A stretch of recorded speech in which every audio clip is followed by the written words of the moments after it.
All right, Underdog Daily with the Badge Bros is back. And two things off the top. One thing to apologize for, and one thing I'm completely unapologetic for.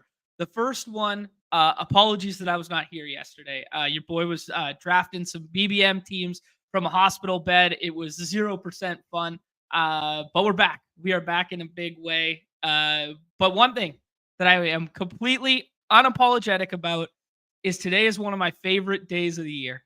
I love the MLB All-Star game. I love best on best. I know it doesn't mean shit. I know sometimes guys sit it out. I know it's sometimes fan voted or the wrong players are there. I do not care. I love best on best MLB All-Star game. It is unlike any other sport, Nez. Yeah, I am looking forward to it. It is. I think the MLB All Star Game is definitely the best of all of the All Star games, and not. It's not like particularly close. I don't think anybody would really debate that it is the best.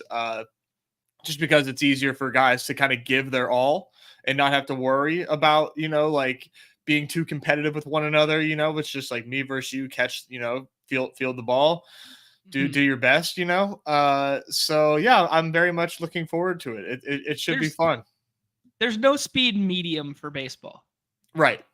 Like like hockey, you can coast around a little bit. Hoops, you just don't play defense, you jack up threes, like that sort of thing. There's no speed medium for baseball. So when we get Paul Skeens tonight, going against hopefully like Soto, Judge, Jordan, or some derivative of that, I hope they don't lead off with Steven Kwan.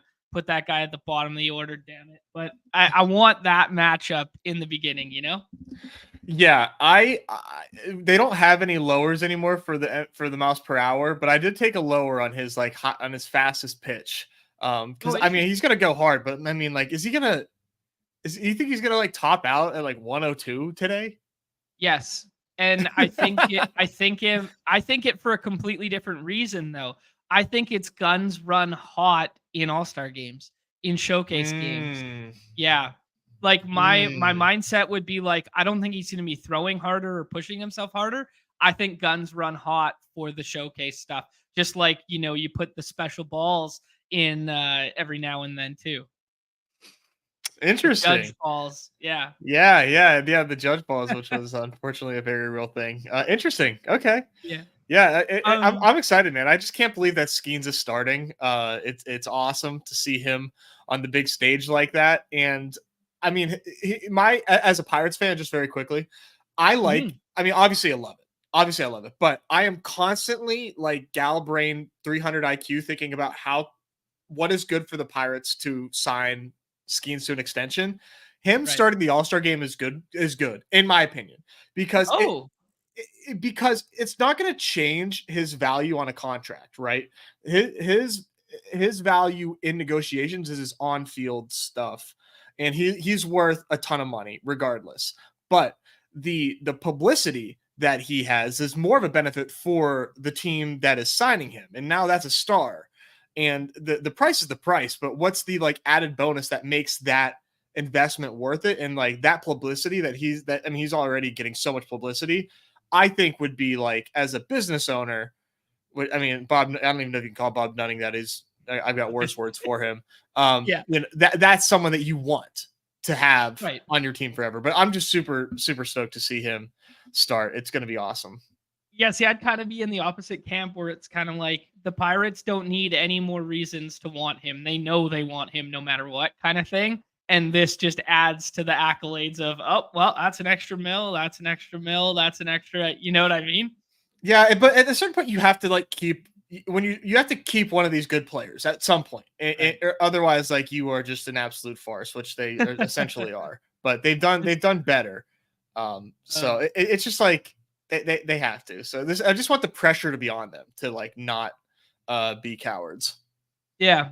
GA bringing up a good one in the chat here. No time to put Aiyuk on the thumbnail. You can bet your ass he'll be on the thumbnail tomorrow, though. We'll talk through that one a little bit here in half a second. I'm seeing all the GMs. I got to spend a special GM hug out to our guy, Best Ball Viper. Lost his dog, man. I hate that so much. We are the platform of the dogs. We both love our dogs greatly, but beautiful story. If you guys don't follow him on Twitter, go check that out. He posted a beautiful story about the origin story about him and his dog, and yeah, yeah, it's just sad, man. Hate to see that. And yeah, Nez, let's talk about a couple new things on the platform itself. I think that's a good place to start today. First, the most obvious of the bunch that everyone is talking about is we have ourselves college football on the platform now. Not available in all states. I actually don't have the breakdown of which states are excluded from this. Apologies there, but I have seen that some are. But the beautiful structure that is very, very similar to the Dinger and some of the best puck stuff that we saw there, the 100K up first with the $10 entry point. Brand new game for the complete and utter sickos. I did a scroll through on the player pool here, and yeah, I didn't know much to be honest.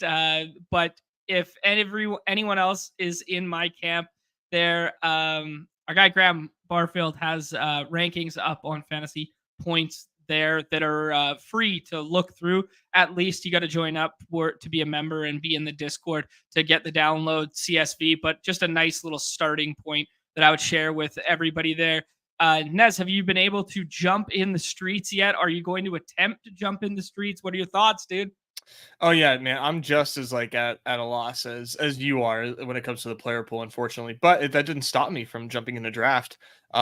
Because these rankings in ADP, I mean, and not that like I know what's really good or bad, but one thing I do know is that the QBs are way, way, way, way underpriced. This is a super flex best ball tournament, and there are Heisman favorites going after pick 50 at the quarterback position. So if there's one thing I know, it's that you should look for who are the bona fide starters for these like competitive teams looking to win national championships and bump them up and like strict and like throw ADP out the window entirely and get your quarterbacks, get them early or grab them by the bunch. Just don't lose sight of the fact that it's super flex and the rankings totally do not reflect that it is super flex.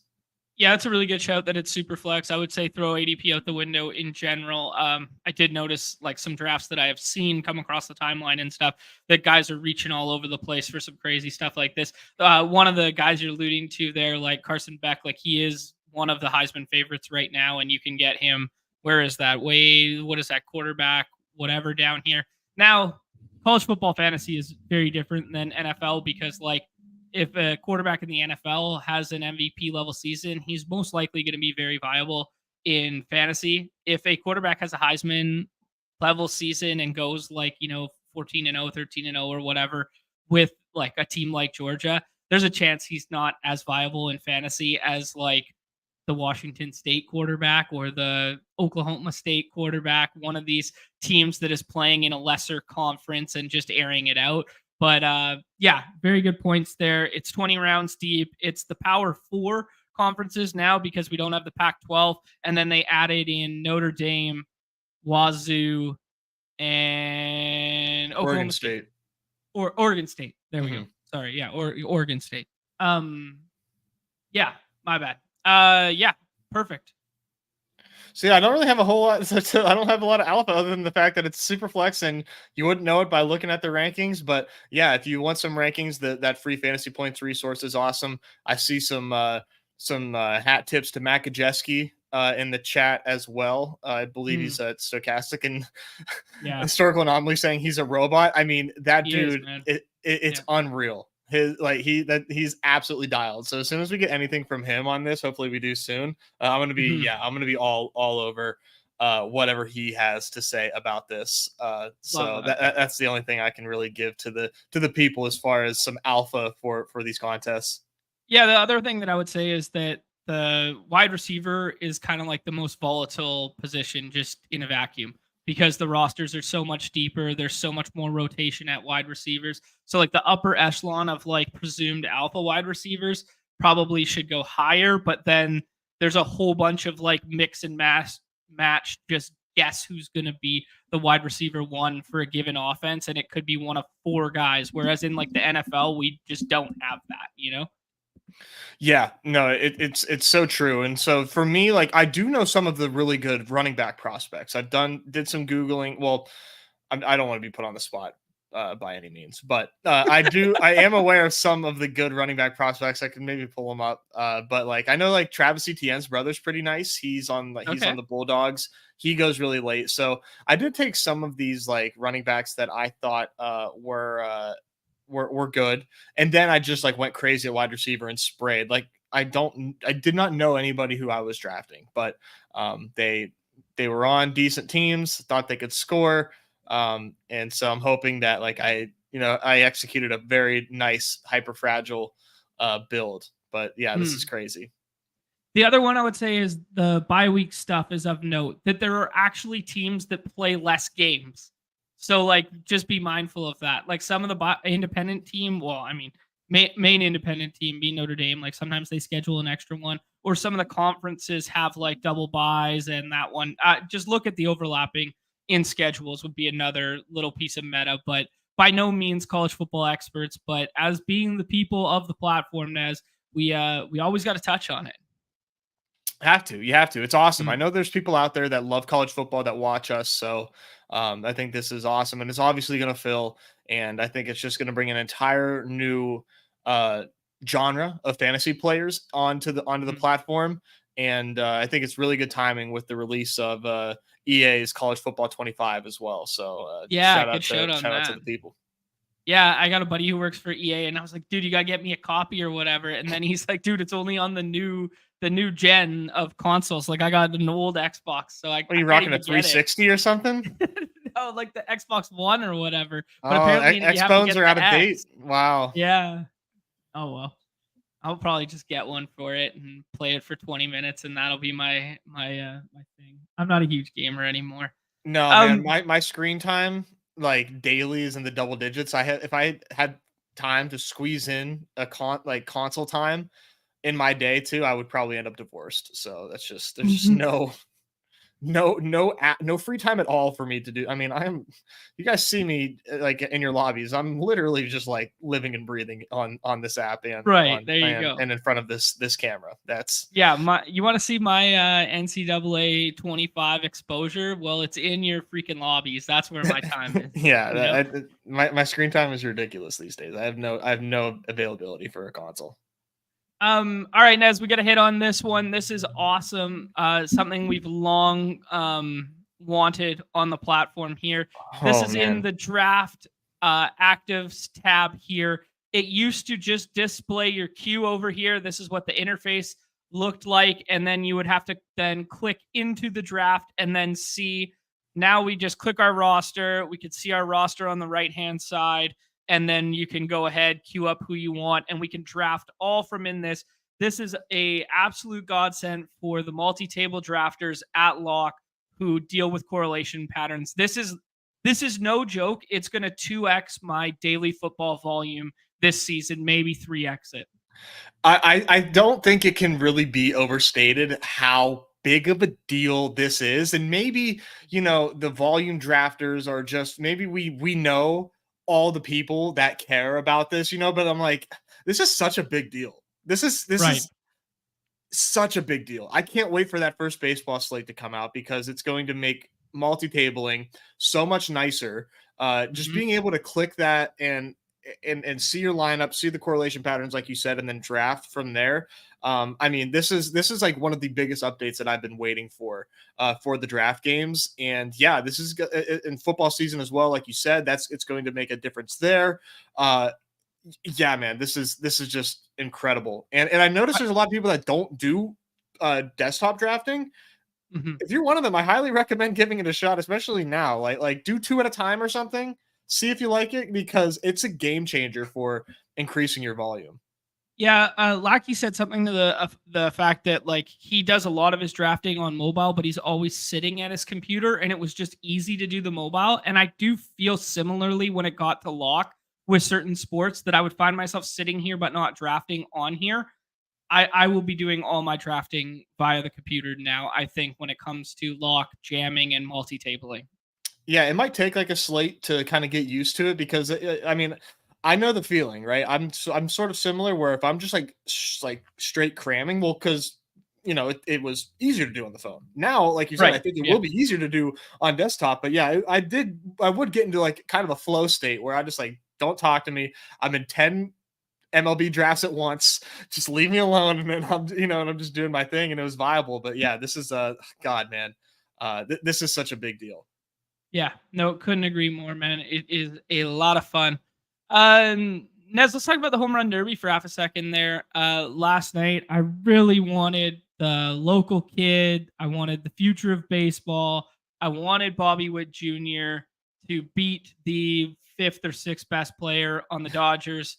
Unfortunately, it didn't come to fruition. I'm a Teoscar guy, though, man. He's been a good story. He's always got a smile on his face, but it's just a shame that he's bounced around from teams the last couple of years. He always plays second or third fiddle to somebody else, even on his own team. And then the truth of the matter is there's more eyeballs on Bobby Witt Jr. for a home run derby than the majority of his baseball games. And I really wanted him to have that moment of that, like, this is our star. This is the reason he's going to be the face. I really wanted it for him or Gunner in that event, just going forward. But yeah, what'd you just think about the evening as a whole? I thought it kind of lasted a while. Okay. Um, Yeah. I mean, I don't know. My thought is like the home run derby is really not geared towards me, and I'm fine with it. It was cool. I love watching like the first round. I like getting to see everybody hit. After like one round of like watching like everybody hit, me personally, I'm like, okay, like I'm good. Yeah. I'm good. Like, keep it going. It's fun. It's kind of crazy that the winner gets $1 million. Like that's kind of cool. But I'm like, I don't really, I was sweating some pick'ems. That was probably like the most fun part. Like kind of seeing how far a home run's gonna go. A guy hits one far, and you've got a lower. You're kind of like hoping that it, he hits a tank. You're like, oh shit, like here we go. This is kind of made for a fun sweat. But Well, yeah, I don't know. I didn't really I didn't really have too many strong feelings personally. yeah. Yeah, fair enough. I mean, as true baseball hardos, I do think it is more for like the casuals and the kids and that sort of thing. But Uh-huh. sometimes you can do a little more with it. I was gonna show. Yeah, this one stung last night. Oh This no. one. So we went full. I want to shout out one of our guys, Paid, in the Discord, in the chat, in the everything on Twitter there. He was talking about how the Underdog, and I just glanced over it right before lock, or I would have shared it myself. But like he was sharing how the Underdog hires and lowers, he basically thought hadn't adjusted for the new formatting structure and thought there was an edge there in hitting the lowers. So I just took all the lowers on the board and put them all together.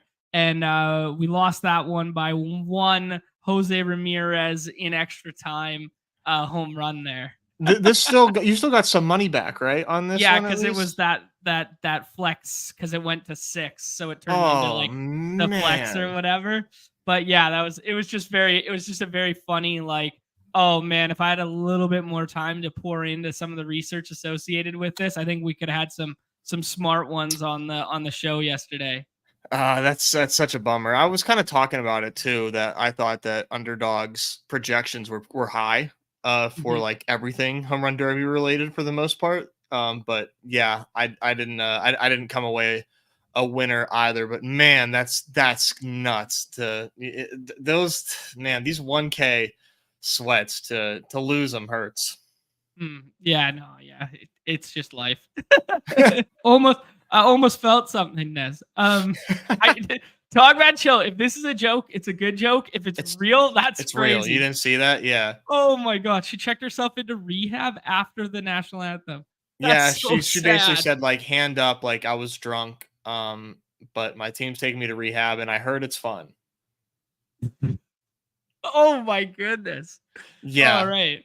Not Yeah. gonna touch on that one, Unfortunate. but Yeah. that was probably one of the worst. Oh man, that was probably one of the worst renditions of a national anthem I'd ever heard.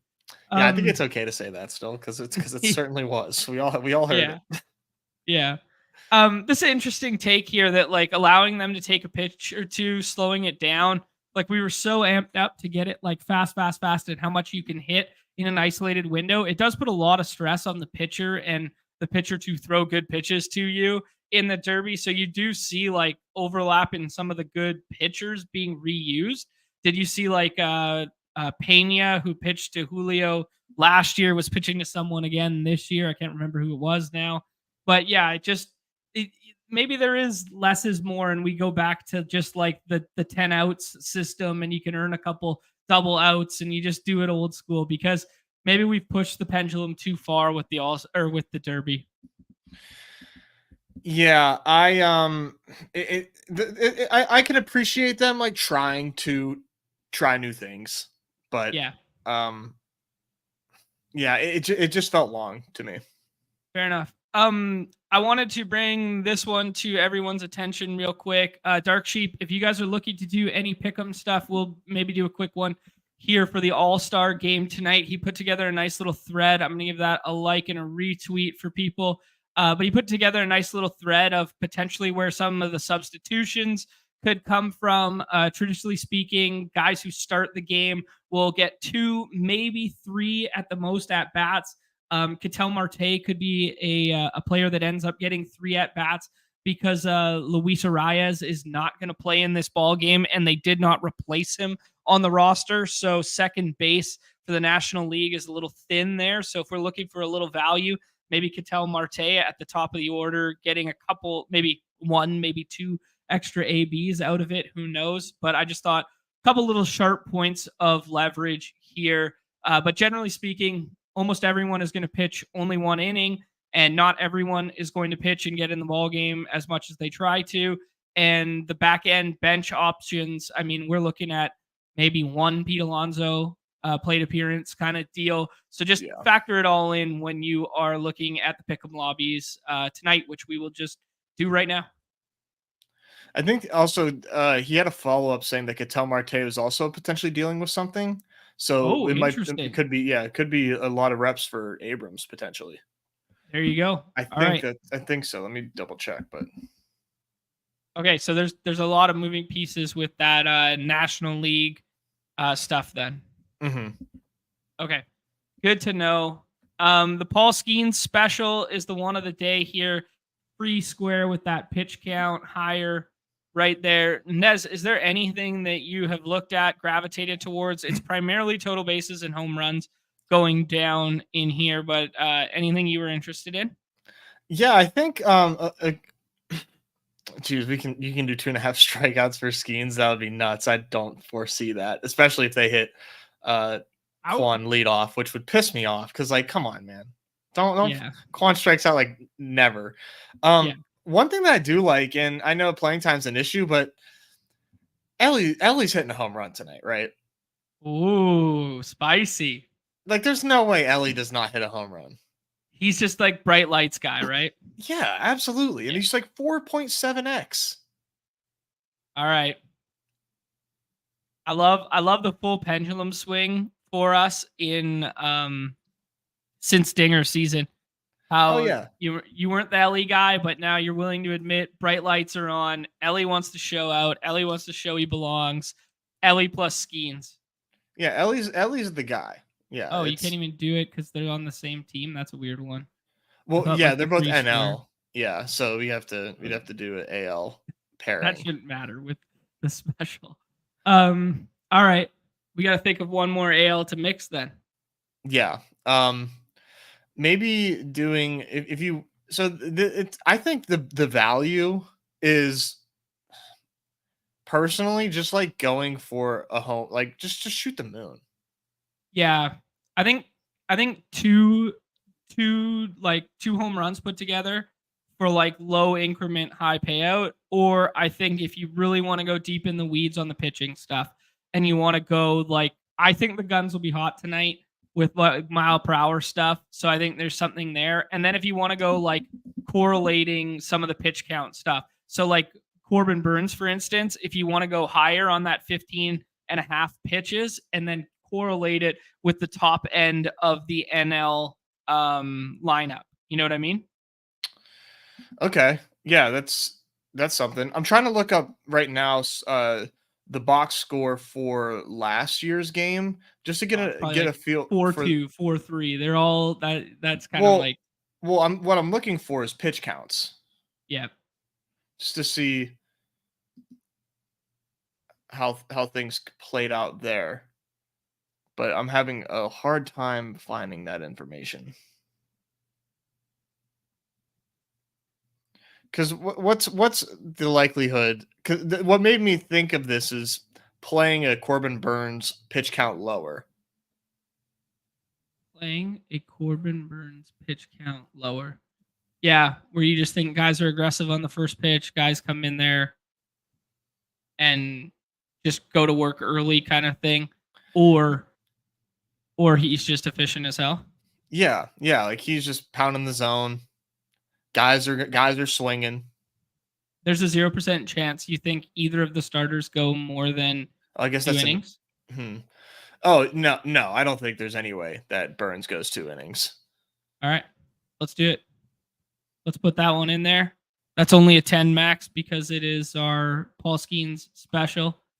I like that. I do like the thought process associated with it. Like guys just come in, pump it strikes, best on best. Here you go.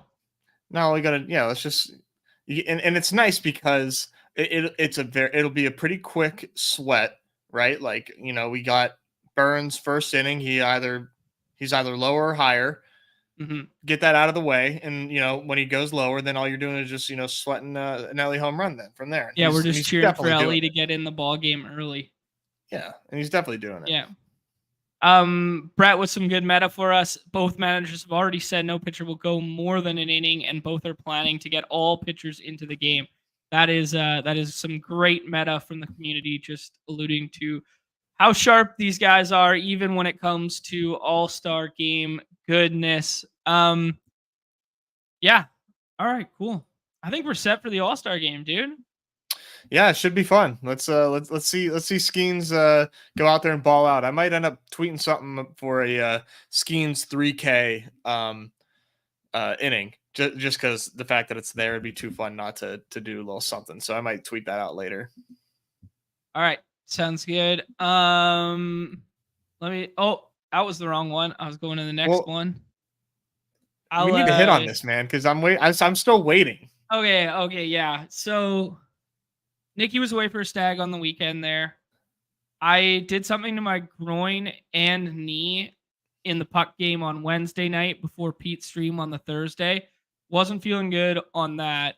Went out and played some ball on Friday night. Was like, oh man, I can only DH kind of deal.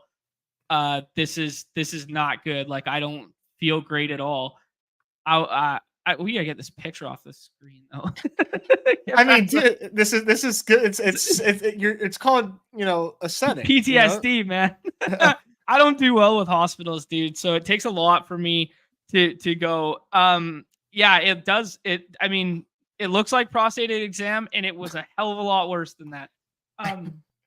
Yeah, so I had a bunch of like pain through like my groin and my knee. So I was freaking limping around all weekend and whatever. So I go to the Scott Fishbowl thing on Saturday there. I didn't feel like I could drive. So I just like Ubered down, went there, hung out for a bit. It was a really fun event. We'll talk about the Fishbowl stuff after because it's a great segue to what Underdog can do with some brick and mortar style stuff. Then that night, man, I just started having some crazy stomach problems, like no idea what was going on. Went and visited my parents, continued. Then I was like, I just got to go home and try and sleep. Slept for like a bit, woke up like agonizing pain like multiple times. I was like, man, maybe it's my appendix, maybe it's something. So Nikki comes home. I'm like, I'm freaking out because I'm like, the last thing I want to do is go to a hospital because I got like, that's my kryptonite, dude. Like even when I used to get like stitches and stuff for puck and like that sort of thing, like I'd have a beer or something before I'd go to like take the edge off, like that sort of deal. Anyways, I couldn't sleep through the night on Sunday and I was just like in too much pain. And then Nikki's like, where is this pain now? And I'm like, now it feels like it's on like my back, like on my ass kind of thing. Like I can't, like, I don't know. It's like spreading kind of thing. Right. And I was like, what the hell's going on? So she's like, let me see or whatever. And I had like 3 golf ball sized like I don't know, cysts, boils, whatever, like that were like protruding like this, like a half moon. And she's like, well, no wonder you're in so much pain. Like you can't even sit down. You can't even whatever. Like look at this. She took a picture of it. It's like massive. And I was like, holy shit. Like I thought it was just like my like leg and my groin injury. Right. And then it was like something completely abnormal. So went straight to the ER at like 3 a.m. or whatever. And yeah, they just did this procedure like instantly, and it was disgusting, and I would never wish it upon anybody. And they basically tell you they're going to freeze it, and they don't freeze it, and they just cut the middle of your butt cheek wide open and use this big suction thing, and they filled up like a milk jug with like shit out of my body. It was disgusting. Wow, what the Yeah. fuck? Yeah, and then they don't stitch it up because it needs to like breathe and whatever. So I am man enough to admit they give you like Depends and like an antibiotic, and I'm wearing Depends like a grown ass man right now. I literally have to wear like old guy Depends. Holy Yeah. shit, man. What is going on here? I mean, goddamn. That's enough. But like, Nez, this picture is like 5 hours before that. Like, I have no idea. So crazy, man. Just smiling, having a good time, powering through it. This is your flu game, man. Yeah. Yeah, Atlanta Braves alluded to the blood test revealed that you heard Facta Sicko.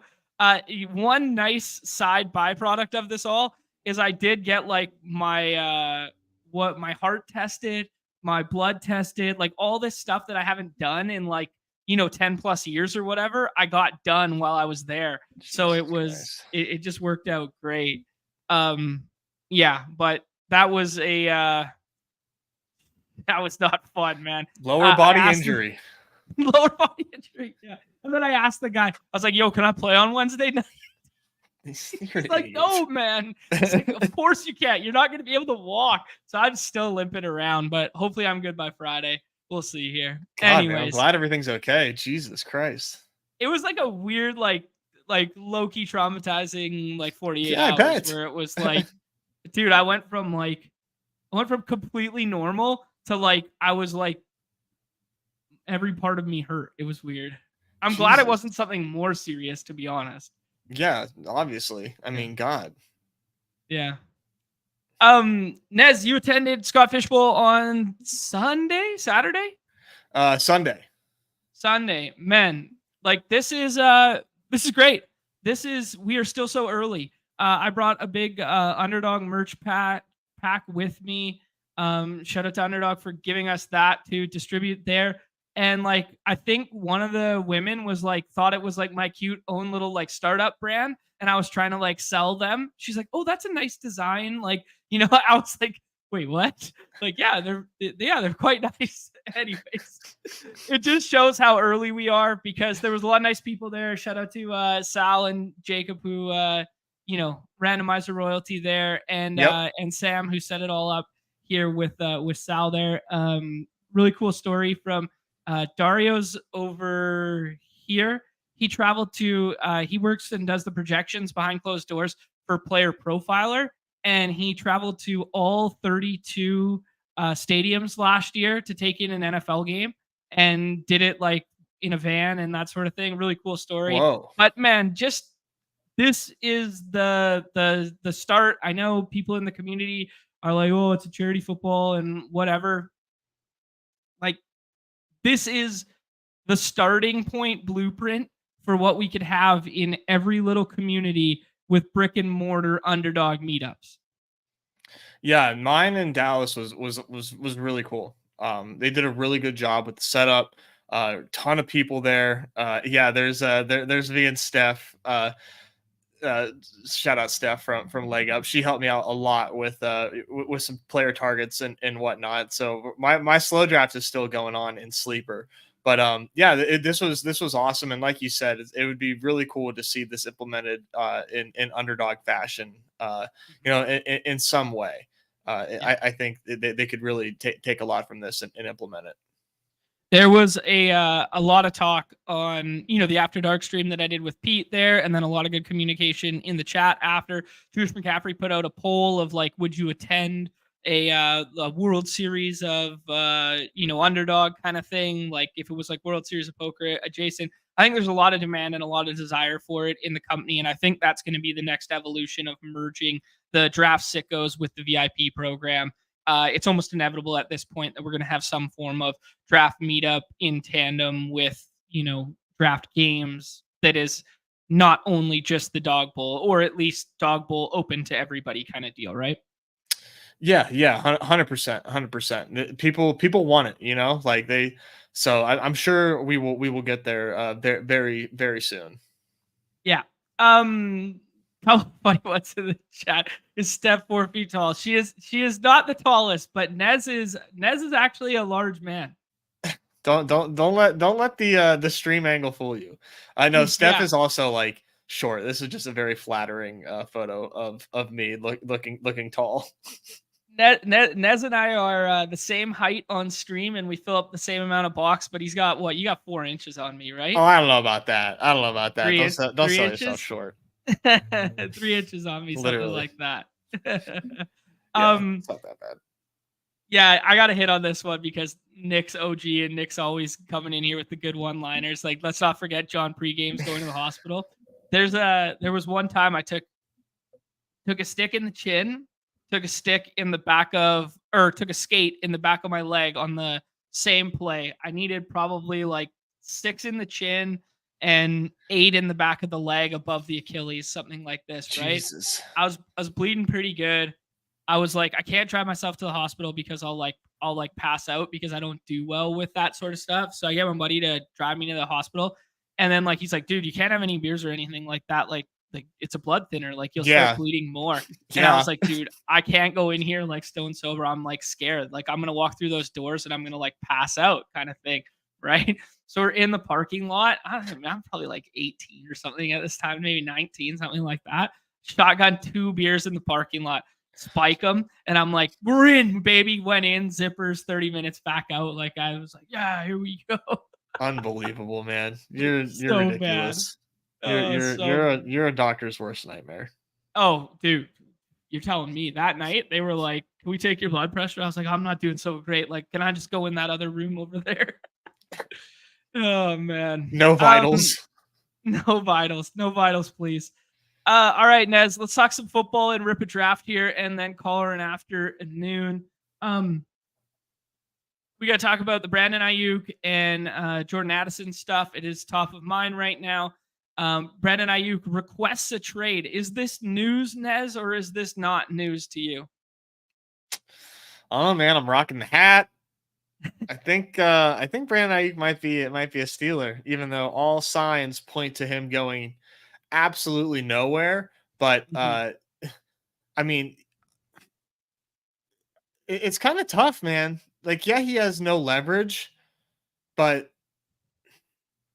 if they don't want to pay him, it's interesting to me. Like I'm being told he has no leverage, and I think everything on the surface does back that up. But I'm just thinking does he truly have zero leverage? If he's unhappy and he's been put in the doghouse before by Shanahan, and his buddy got paid, he has not gotten paid. Teams, but they refuse to trade him. It's just I think it's a weirder situation than the the middle IQ people want you to believe, in my opinion. Like the bell curve meme, and I am firmly on the left side of the bell curve. Brandon Aiyuk's a Steeler, and you got your your shrouded figure also saying Brandon Aiyuk is a Steeler, and the middle IQ people are telling you no, he has no leverage. This Niners don't want to trade him. He's not going to go anywhere. But I mean, Schefter is 100% just like being a mouthpiece right now for the Niners, and who knows the change? Who knows what's really going to happen here? Because to say that the Niners cannot receive an offer that they would say yes to. To say that that is not possible, I think is just wrong. Like there's a chance that there's a team out there that wants Brandon Aiyuk and wants to pay him what the Yeah. Niners won't. That is, I think that is totally in the realm of possibility. I don't know that that'll happen. Okay. Yeah, I mean, like, there's a couple things at play here. I think there's a misconception that the Niners like don't have money or won't pay him. I just think they're doing the intelligent thing. Like, I think they know that they could or will if they want to. I think they're just doing what the leverage suggests they can do. Is the fact of the matter is they have him under control for 2 more years if they want it, because they have this year and then they have a franchise tag year that they can just basically pay whatever 28, 29, maybe the cap and the positional increase goes up ever so slightly. Call it $30 million for the next 2 years, and you get the 2 best years of Aiyuk's prime effectively for that price tag, right? Does it keep your player happy? Probably not. But can he afford to hold out when it's $40K a day when training camp starts tomorrow?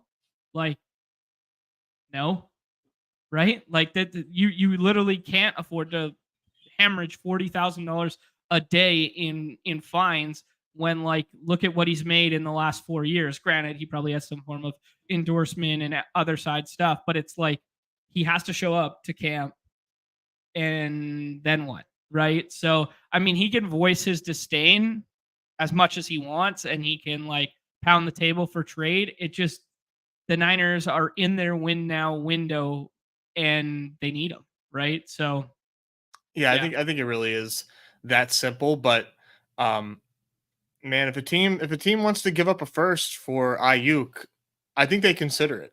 I think they absolutely consider it because this is a team.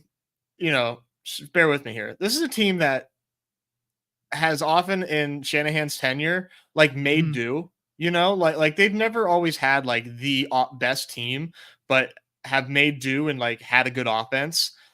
Mhm. Like I think there's a level of hubris there that they think that they don't need Ayuk, and if someone wants to give them a first, then that just extends the window in their eyes. Okay. If they can find a deal that sets them up for future, even like longer sustained success. I truly believe they think like that, but I think they also are well aware that Brandon Ayuk is, you know, a superstar. So, Yeah. uh, I don't know. Obviously, I'm like trolling. If you see me posting on Twitter, like I'm obviously just having a lot of fun. But um, it would be cool. It's not like I wouldn't love it if he was a Steeler. One little nugget from Evan Silva. Shout out Evan Silva coming back to ETR last week, I believe it was. Hmm. Good to see the big dog right again. But one little nugget that he dropped on ETR, that there was a 12.8 yards per target last year for Brandon Aiyuk. Just insane, Wow. like Holy monstrous. efficiency. Yeah. When I was hung up there yesterday, couldn't really walk so great. And as I was watching the new Receiver show, have you seen any of Receiver yet? Yeah. I'm like 2 episodes in. Okay, yeah. It's what'd you think? Decent? Yeah. Yeah. No, I think it's really good. Mhm. I tell you what, with the latest rumor coming out about Justin Jefferson with his lady problems, I think this is good. It's a good PR move to show him in a positive light on this show. All right. Yeah, I'm unaware of these lady problems. I'm not nearly in the weeds as you It's are. like So, it's the exact same thing as the other Minnesota superstar has gone through allegedly. oh, Stephon Diggs. No, Oh, Ant oh, okay, okay, along gotcha. those same lines, allegedly, All allegedly, right. entertainment That purposes makes a only. little more sense. Got it. I mean, I found it really hard to not like Justin Jefferson when watching the show. You know, Oh, dude, how awesome is like his house? it threw me off. That's a big one. Dude, I It threw love me it. off. I love it. The Yeah, dude gets money and he's just like in this humble house, but he's got like he's got a chef eight still, figures, and 8 figures worth of jewelry, but like yeah, this humble abode with this beat up ass red couch, but a big TV. It's such a dude's pad. Like I love it yeah. so much. Yeah, that's funny. That is true. The reason I was like talking about it with the Steelers or with the Steelers, fuck, I'm all over the place. With the Niners is the fact that they were 5-0 to start last year. They were balling the F out. It was those Kittle games with the 3 touchdowns. It was a lot of Debo just being a monster. Then Debo hurts the shoulder or whatever. And then they go 0-3 on a tough road trip, though the opponents on said road trip, though it was a lot of mileage and stuff. I mean, it was kind of like a depleted Browns team that they lost to. Forgive me to fill in the blanks who the other ones are. Anyways, suffice it to say that like there was a direct correlation between the offense not scoring as much and Debo being gone, but you didn't see the inverse really with Aiyuk. Does that make sense to you? Yeah, I didn't really like put two and two together like that, but I mean, yeah, Debo's a monster, man. I mean, Yeah. Debo, it's just plain and simple. He just watch him play football, man. Just watch him play football, and it just makes sense that this dude is a monster and a touchdown machine, and like was just I've never seen someone born to play football like Debo Samuel. He's just truly like one of the most fun players that I've had the pleasure to watch, and it's why I have so much of him right now. Leave He just as long as he's healthy, man, he's a monster. leave the light on for Debo Samuel teaching Xavier Legette his ways. Yeah, that was I haven't gotten to that part of the Oh, they're just South Carolina alum. That's yeah. it. Yeah, Yeah. Devo's got like a good southern voice to him. Not quite Yeah. like Leggett, but yeah, Devo's awesome. Where did I go? Oh, I did. There we go. There we go. All right, Nez, let's hop in here and we could talk about Jordan Addison's new price tag or what that should be as we go here. Do you want to do BBM? Do you want to do Fast Puppy? What do you want to get a BBM in, or do you want to do what? It's your call. Your call. Does not matter. Pick left or right. Right.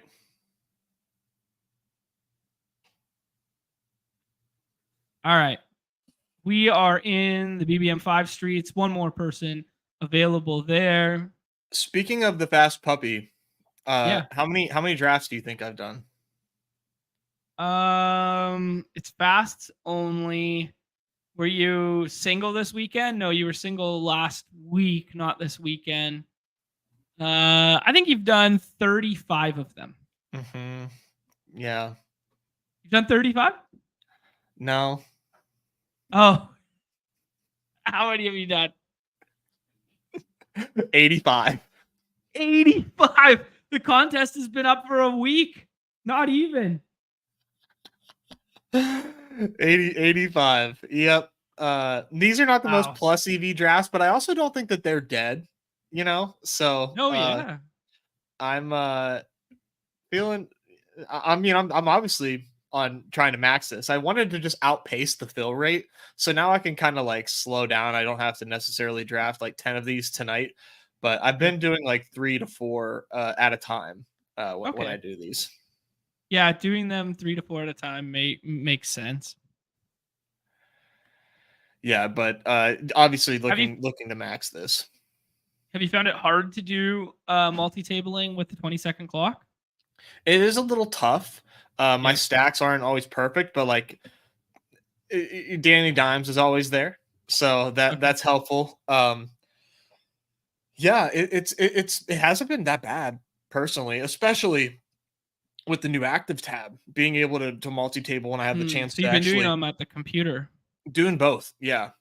I'll do like 4 at a time on the computer, 3 on my phone. Yeah, it's been. I mean, the 20-second clock has been honestly like a godsend for maxing this out. As somebody chasing 1,000 drafts, the 20-second clock has just made it so nice. Like I can get like 3 drafts in like 30 minutes, sometimes less. That's awesome. Yeah. One thing I just thought about this as a separate thought now that Tyler just jumped here in here and said what's up and then was talking about college football is one thing that's really cool about the college football thing that I think will make the games more difficult and better going forward is that you'll have to play both to know the player pool to then stem into next year's player pool. So I think there is something about the best ball community paying more attention to college football this year because they're invested in it, that then they're not just looking at rookies before the draft next year. They're actually tracking them during the season, know how well they played, and then we factor them into the draft next year. Just like, whereas a lot of us basketball bros would just learn the rookies before the draft instead. I think that's a cool little, bridging the gap thing through this game. Yeah, that's actually pretty cool. Actually, I hadn't given that a thought. We get a Puka Nakua fall to 111. Should we take the world up on that one? I think so. Right. Puka, I think, is a tier break at first round wide receiver. I agree with you, Nez. And so did the rankings in here indicate. I've been progressively switching up my rankings between all the sites that I pay for. We see a Debo go up there all the way to 13. That is so reactive. That is so reactive. It's insane. Should we go ahead and pair the week 17 Marv Harrison Jr. with it, or do you want to do something else, Des? No, let's get my generation's Debo and CD, or Amon-Ra and CD. All right. I like that shout. My generation's Amon-Ra in CD, obviously reference to the week 17 correlation at the corner there. Not always available, but sometimes available. Love it, dude. Yeah, that Debo one's fun because let's play the hypothetical game where Aiyuk moves. Let's not say anywhere, or let's say he moves somewhere like quote unquote reasonable that keeps his price tag, whatever. Like, let's keep Aiyuk out of the equation for a second. CMC doesn't go anywhere different. Does Debo go up? If Aiyuk is off the team? Yes. Yeah, he's gone. We don't care where he went. He's just gone. We're just doing the San Francisco side. Yeah, he probably leapfrogs Garrett Wilson. Okay, so you think he's a first round pick in that 9 to 10 range and goes adjacent to AJ Brown? Mm-hmm. Oh yeah. Where does George Kittle go in terms of tight end? Probably 7 right now, like kind of like ADP 68, I want to say. ADP 66. I think he would probably go right behind Dalton Kincaid. Okay, I don't think he would break. Still tight end 6, but he vaults Kyle Pitts. Yeah, definitely vaults Pitts, but I don't think he can break that Kincaid resistance. Interesting. Okay, cool. And you think that Kincaid resistance is propped up by Josh Allen's ADP, or you think Kincaid is just a better player? No. I think Kittle's better. Volume wise, I think it'll be close. Kincaid projects for, if not the second most targets on the Bills. Allen goes first. That drafter is going to take Kincaid at a price where the naked Kittle drafter probably won't. So I think that probably keeps him pulled up. In a vacuum, I'd probably take Kittle over Kincaid, but right. Yeah, no, I can't argue that one. Okay, the real crazy one is going to be like Juwan Jennings goes in the 18th round every single time, or goes in the 15th, 16th, and Ricky Pearsall stays where he is, or Ricky Pearsall goes all the way up to like the lad tier. Yeah, so Ricky obviously gets a boost, right? If this is obviously if there is news. I don't think he should get a boost just yet. No, yeah. 146 ADP right now. He probably goes ahead of Dontavian Wicks, probably stays behind. Like, does he go past Brandon Cooks? Brandon Cooks is ADP 114, wide receiver 56. I think he does, because a lot of people don't like Brandon Cooks as is. So I think he vaults him. We're on the clock here, Nez. We get Pittman, we get Tank Dell, we get Sam Laporta. I believe I have Easy's rankings in right now. We could do something funky like Josh Allen and Kincaid on this side of the board as like a reach. What do you like? I'm down with Josh Allen. And then wait for Kincaid and do something different. What's our next pick? You know what? Okay, do something else. Good. This. Good. Hurry up. Oh, no. Wow. No. Oh my God. Darn it. It fucking expanded instead of dragged. Damn. It's okay. There's worse picks than Josh Allen. Can you go to the draft board just real quick so I can do some quick ADP math? That would be a hell of a Kincaid fall if he did, but I Yeah. have seen him fall lately. This is kind of a sharp room. He might. Yeah. There's just like something mentally wrong with taking him as like tight end 1, like right here. Like Sure, yeah. it's Like it, I think we're better off waiting because if not, we have options. So, what do you think about Pacheco? okay, let's do it. Let's flip the board. He Pacheco's keeps getting some ETR rise steam he right keep now. and I don't think he's done rising. I don't think like he is risen as John Boy Beats would label it. I don't think he's done rising. Personally, I Mhm. think as more and more people kind of dig into the fact that there's not a lot of other running backs getting worked in here. The Chiefs offense is going to roll. He's going to continue to rise. Like I tell you Yeah. what, man, I'm not going to end up having a lot of Zay Flowers, and I would take Pacheco over Zay Flowers Yeah, almost I'm every fine with that. time. And then just figure out wide receiver after that. Yeah, I was going to say something, but I forgot. Well, yeah, there's definitely an ETR push associated with that. ETR, Leone did the Market Monday, and he did point out the fact that the influx of fast puppies and like more casuals drafting like $5 drafts right now. I mean, it's only almost July 17th. Tomorrow is officially the best ball holiday. The National Drafting Best Ball Day, lest we forget, is July 17th. There, it's 17th, right? Or 18th, where Crane and oh, why am I blanking now? And Liam? No, Or, the oh, guy no, who won the Crane regular and season, Cap.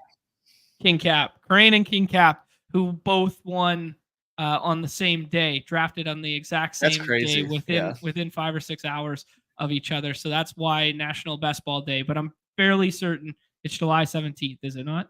I think you might be right. Yeah. Yeah. I wonder if Crane's gonna run back that stream or not. I don't know if he's got another 12 hours in him. I think he's paid his dues. Yeah. Yeah, anyways, I just find it funny that the influx of the puppy Yeah. ADPs into BBM now. So we're seeing what everyone basically anticipated seeing is running backs moving up ever so slightly, and rookie in particular, those rookie wide receivers moving down in the middle rounds. So Yeah, see, I kind yeah. of think the inverse happens when puppies drop. I think puppies um exacerbate the zero wide receiver meta, and we see more wide receiver inflation take place, at least in the drafts that I've done. Very, Sure. very piss boy heavy Okay. in those rooms. Yeah, the macro trends that Leone was looking at and tracking would suggest otherwise, but that's only 1 week's worth of sample. And what is that? That's 20% of the puppy drafts, something like that. How many total puppies have been completed thus far? So there's still room for it to swing the way in which you're suggesting. It Yeah, it is doesn't help that things have kind of reached a fever pitch as well for running back drafts. 37%.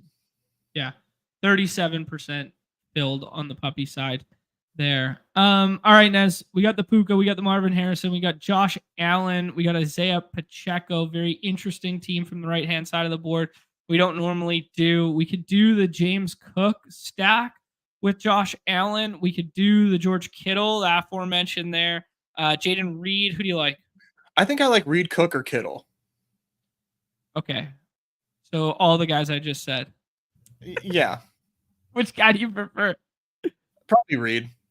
All right, I'd let's feel do Reed. yeah, I'm too much of a coward to deviate from wide receiver once again. I'm fine with that. I mean, especially when we take the Pacheco ahead of ADP in the early one. So yeah, Mhm. And then next turn, hope for a Bill wide receiver to be there. I think I could probably be talked into James Cook here. I'm good with it. For me, this is James Cook or a Dunze. Yeah, ADP suggests James Cook. Worthy's up there. Or A Hopkins too. Doomsday.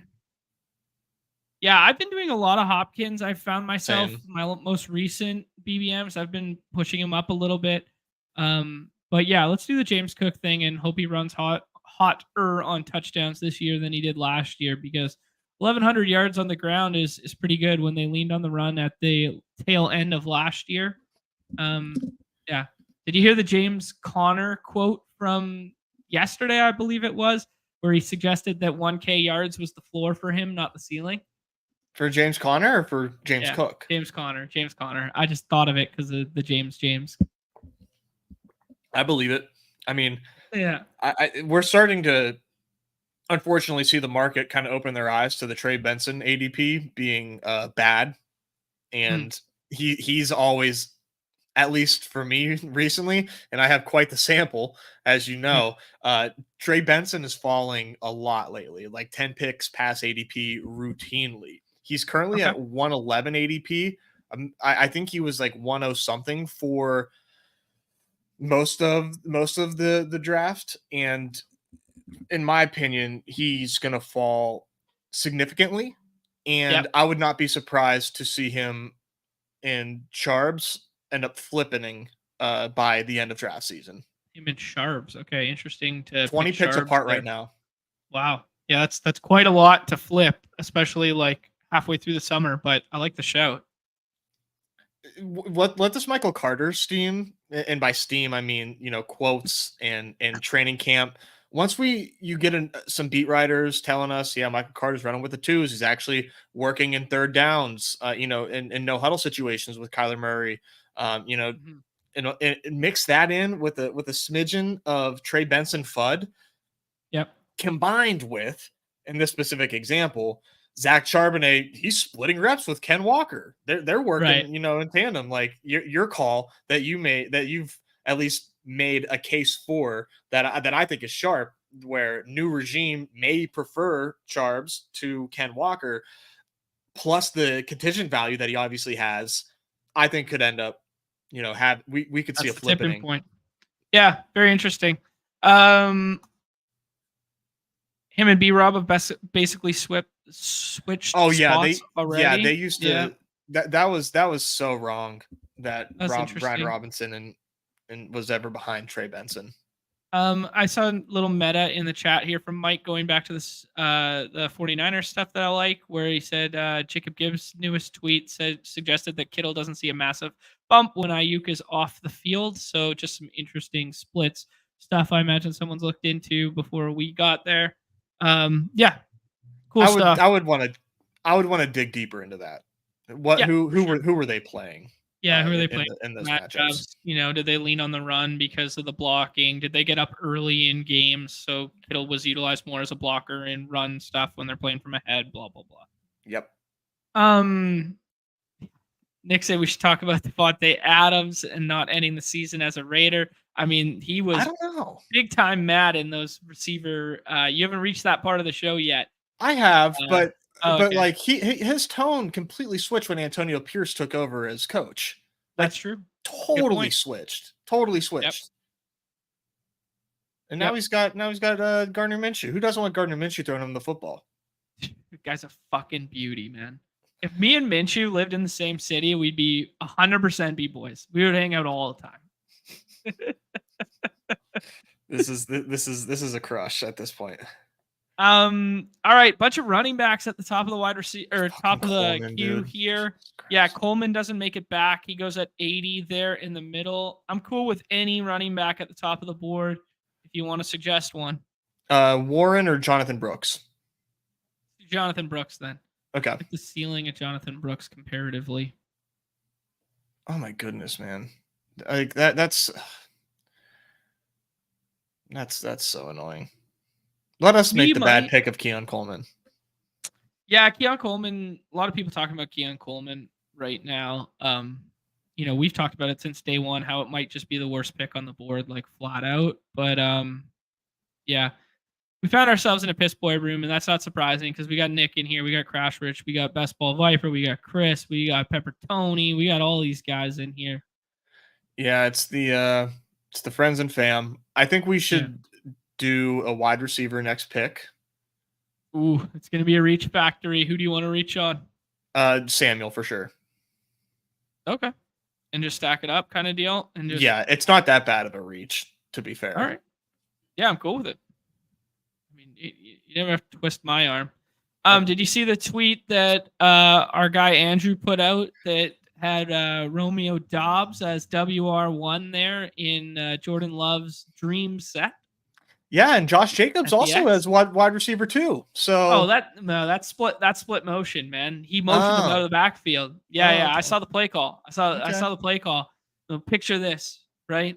We're 3 wide. He sees on the right side, no one's coming off the edge. He taps his foot twice, motions out of the backfield, goes out there to run the dig route. I saw the play. I saw the play Okay. from the jump. Yeah, how about it? Let's see if that moves the needle at all. Yeah, I didn't see Christian Watson on the picture though. Yeah, or Jaden Reed, so he might be dust. I will I'll find that one so everybody knows what I'm referring to and it's not just some stupid ass niche reference. Well, regardless, it'll be some stupid ass niche reference because this is how we work.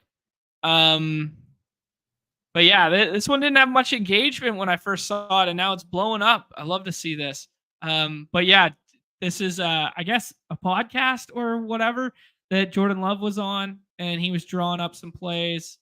No link, no source whatsoever from Andrew. Just poor etiquette from the engagement farming standpoint, brother. Give us a link. I love it. Maybe it's in the comments.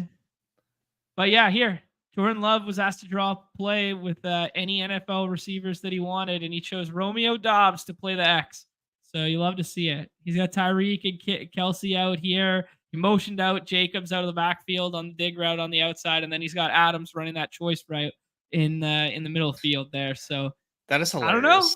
I love the meta. I love that we're deep diving shit like this. This is very cool. I've been taking Dobbs, this aside, just as probably seeing, top 3 routes for the Packers, maybe even top 2 if you remove Christian Watson from that situation as being a competitor for top 3 routes. Yep. Clay proving that he knows ball and that he's listening to Mia Kynes on the fact that Wicks is going to be the wide receiver 1 this season. Maybe. I'm gonna be right at the field on that one. T-Bear's always got here. Terrence says he's downgrading Love for that play with Jacobs and Dobbs. He's downgrading Jordan Love because of it. Yeah, no one's gonna make a Josh Jacobs case for that. Oh no, sir. No such thing as bullish reports on Josh Jacobs around here. Yep, absolutely. Mike, adding a little more context to what we were previously talking about with the sample stuff, 50 plus game sample, Debo jumps 4.7 yards per route run without Aiyuk. That's pretty significant. And then Kittle at 1.8.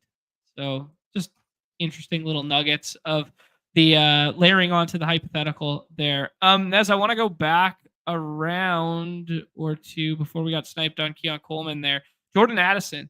I had a very good conversation with Jacob Sanderson over the weekend there about we were talking about it in reference to Rashee Rice because he took him in the Scott Fish Bowl there, or I think maybe Dario, who we were sitting with, took him. So it just sparked a natural conversation, right? And he was talking about how the precedent for suspension is always set the following year, despite when the incident took place. And what he kind of meant by it was like, we thought, remember the year that we thought like Alvin Kamara was going to get suspended, like guaranteed, and he didn't. And instead he got suspended for like later in the year or the following year. And then he went through like a timeline of like multiple players where this has happened, where basically the suspension takes effect later than we had thought. Okay, we should make the pick though. Aforementioned Romeo Doubs goes there. We could do a Dallas Goedert thing. We could click your boy Singletary. We have no correlation. Oh, we have the Jaden Reed if we want to do Love and shut it down at quarterback. I'm fine with that. What do you like, Nez? Shakir stacks. You like Shakir? Can we triple stack it? Can't triple stack a double stack, pal? Yeah, you have to with like this. We need all these guys to like, if Josh Allen is going to smash, we need we need these guys to smash as well. It's very much correlated. You can't really be worrying about one of these guys being bad. If Josh Allen doesn't hit, then this team is dead anyways. But if Josh Allen's hitting, these guys are smashing. It's part of it's a package deal. Now All right. I could do some Jordan Love here too. Yeah, I mean, it does not change anything necessarily when Love comes back to us. Now we get the double stack there, and then we could just add Love onto this and be done at quarterback. Or we could try and get ahead of tight end Cliff with a Dallas Goedert. None of the running backs particularly tickling my fancy. Let's do it. Yeah, let's do Love and shut it down. Yeah, I can't remember the last time I built a team with 2 top 10 quarterbacks in terms of ADP. So let's see how we can land this plane. It is nice that it is 12 picks past ADP as well. Yeah, get some good value there. Our wide receiver depth isn't totally sacrificed by doing that either. It correlates with the Jaden Reed pick, which we took really high as well. I think this is a nice start because we can easily do 3 tight ends and we don't even have to wait till round like 17 to take the third because we have decent wide receiver depth. We're done at quarterback and we have 3 we spent good capital at running back. So we can really just kind of like take our foot off the gas on running back as well. And I like the optionality that this gives us for the rest of the draft. Like it, man. Let's do it. Be fun to see how we land it. Bayou Bango jumping in here. I've seen him jump in here a couple times now and just say, "Hey, everyone, hope all's well." So I got to give him a shout once in a blue moon here because he jumps in, just says nice, positive vibes. Hey, how's everybody going? And then that's all you hear from him. So much love to the good people watching that dropped by. Speaking of which, we got 120 of us joined in right now. Do us a favor, hit that like, that subscribe, that notification on the YouTube side. A little lighter than usual, Nez, for an Underdog Daily on a Tuesday here. I think Davis not respecting the boundaries of the community here, infiltrating on our turf here, this 2 p.m. Eastern time slot. Yeah, man, you got to want it more. What can I say? I think what will happen is I'll just have to I'll start the stream before Davis goes live. And then you can join me whenever you're ready. You just come on whenever, and then I'll have the alpha of starting first. We'll try that. We'll try that next time. That's good. Oh man, this space is growing so much. I love it. It is fun. Appreciate all that still hang out and tune into us and jam out with us. Plenty more stuff coming this week. Baseball will be back on Friday, I believe. Des? Question mark? Thursday or Friday? One of the two. What on Thursday or Friday? Baseball will be back. Oh yeah, I think it's Thursday. Okay. Yeah, I think it's like short slate Thursday, full slate Friday. That's what I want to say. Yeah, let me double check that. I'm just kind of thinking through the 19th. Yeah. Okay. Cool. Yeah. So 19th is Friday. So full slate Friday. Yeah, all right, nice. Cool. Yeah, so we'll do some more football the next 2 days here. We're going to have Off and On the Clock with Pete tomorrow in the usual 2 p.m. time slot there. I'm sure we'll have lots of Brandon Aiyuk and Jordan Addison talk, just main news that's going on. But camp starting this week, man, there's going to be a whole bunch of little nuggets and little ways to react over the course of the next couple weeks here. People are going to go crazy about some of these pup list things. People are going to go extreme ends of the pendulum on little injuries and that sort of deal too. And then of course the in shorts running routes hype videos are going to be amazing, man. Yeah, I would honestly recommend, if you have the capacity to do some slows, to load up on slow drafts during this period, because you can really, if there is something that is worth reacting to in any form or fashion, having a couple slows in the hopper can really help capitalize on that. I genuinely think that is some pretty good alpha personally. Yeah, no, that's a really good shout there, Nez. I got Easy's ranks in. I'm not sure if I've said that yet. Shout out to our guy Easy. I saw him in the chat earlier there. He did a stream with Neil Orfield, who's going to be doing the randomizer this week as well. So Neil, business is booming for the flannel crowd over there. But I caught a little bit of that stream. Always great to hear Easy's thoughts. His knee-jerk reaction to Addison was to move him down a pretty stark margin. Nez, we're on the clock here. Polk has really risen, huh? Jeez. Yeah, Sharps or Eckler for me. I could be twisted into Polk, Leggett, like that sort of stuff. What do you like? I'm cool with the Sharps. You like Sharps over Eckler? I kind of think so. Yeah, I think Eckler is good to mix in. I wouldn't full fade Austin Eckler, but it doesn't feel like a great situation for him to smash without an injury.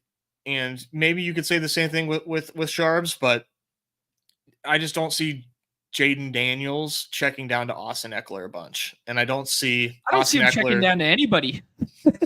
And I don't see Austin Eckler having much rushing touchdown equity when Brian Robinson is likely the goal line back and Jaden Daniels is going to be rushing in his own right. There's that new Jalen Polk ADP at the 130-ish there after the rumors that he is in fact the front runner in the clubhouse to be WR1. Nez, I think we probably want receiver or tight end here. Do you have a preference on where we go?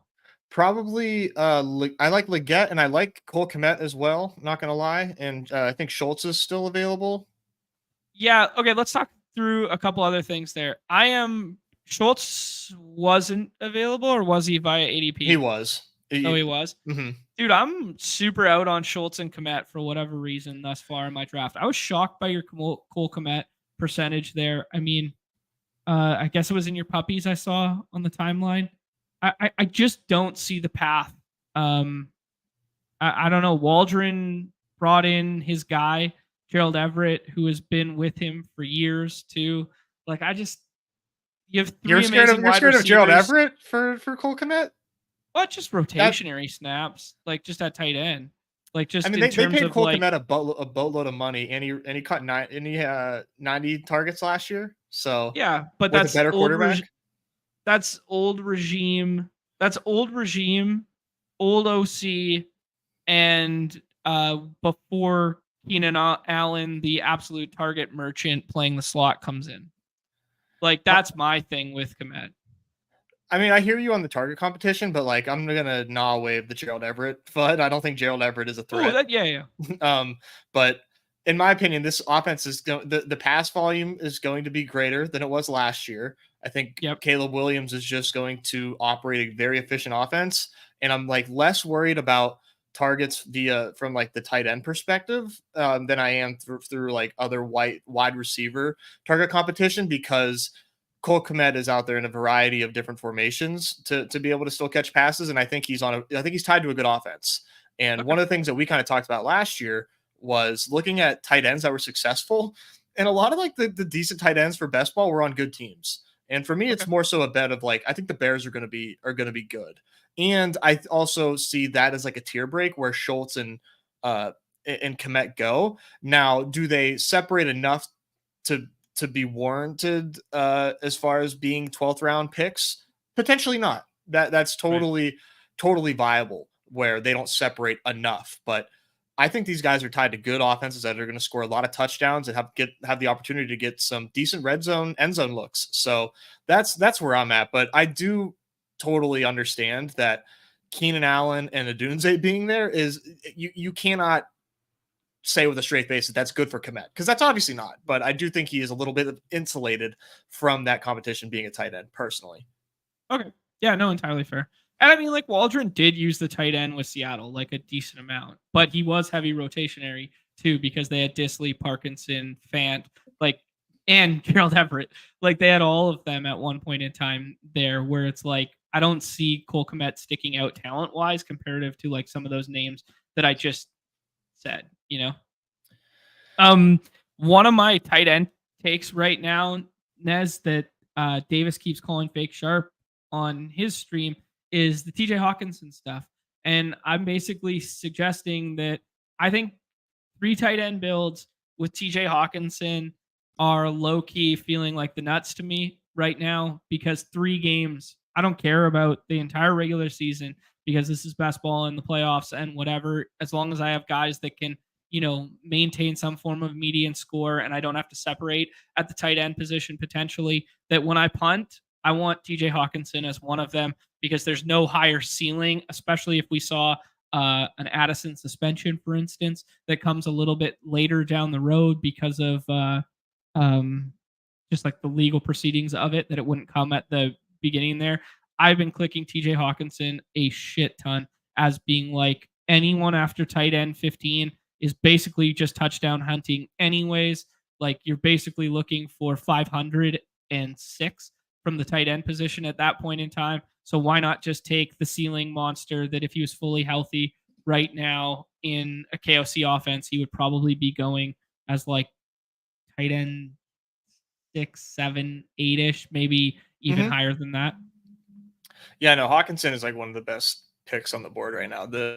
He is, as I think, hit his rock bottom, but depending on the room you're in, sometimes he falls half a round, full round past ADP still, which is just like mind-boggling to me, considering the fact that Brandon Powell is the wide receiver 3 there. You want to talk about target competition for tight ends?